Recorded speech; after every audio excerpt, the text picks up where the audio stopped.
Welcome back. July is Disability Month, and a local nonprofit is bringing awareness to rare diseases and disabilities through a Billboard campaign. Joining me to talk about this campaign, Kendra Gottlieben, the founder of Rare by Design. So let's talk about the significance of Disability Month and the importance that the awareness brings throughout July and how important that all is.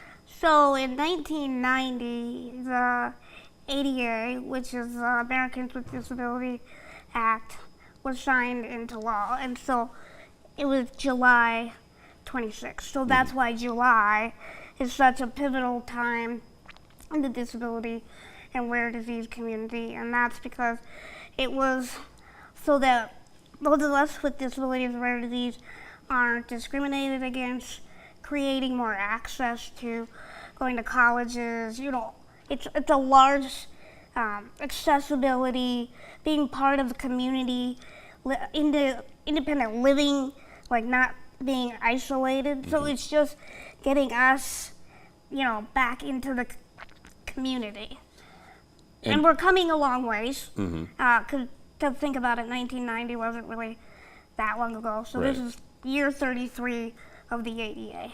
And you've been doing a couple of events that has been incorporating some things as well too. I think we spoke about a runway last time, and then this time Billboard campaign. Can you come out and tell us about that? And so with the Billboard campaign, Rare by Design is really trying to focus on how visual representation is so key for those of us in the disability and rare disease world. Because when I was a kid, I didn't see books, I didn't see billboards, I didn't see commercials of someone that looks like me, someone in a wheelchair, or someone with Down syndrome, or, So that's why we believe the more visual representation we can have, it is important. And East Coast, West Coast, it's happening more, and so I really wanted, with Rare by Design, to help the South Dakota, Midwest area see the value of what it's like when you see representation of our community. What else do you see that people need to do to help raise awareness, and how can people in this current campaign help out and get involved in that?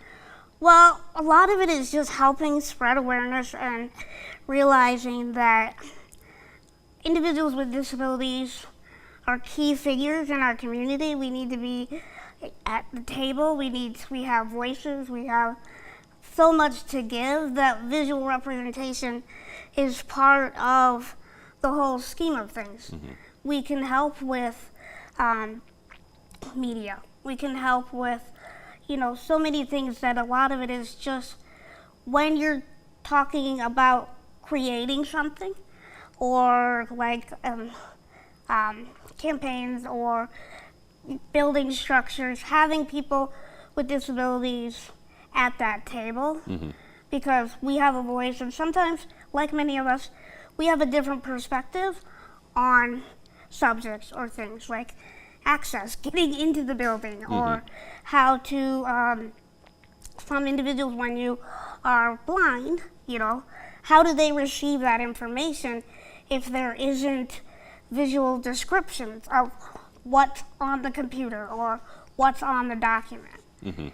So it's kind of when anything is being created as a company or as a board or anything, trying to remember people with disabilities are part of your audience, and figure out how you can also work with that audience so that your information is also received by them. Right. Because they're valued, they're paying customers, we do a lot of things in the community, so if you don't recognize some of that value, then you're losing out in a really cool group of people.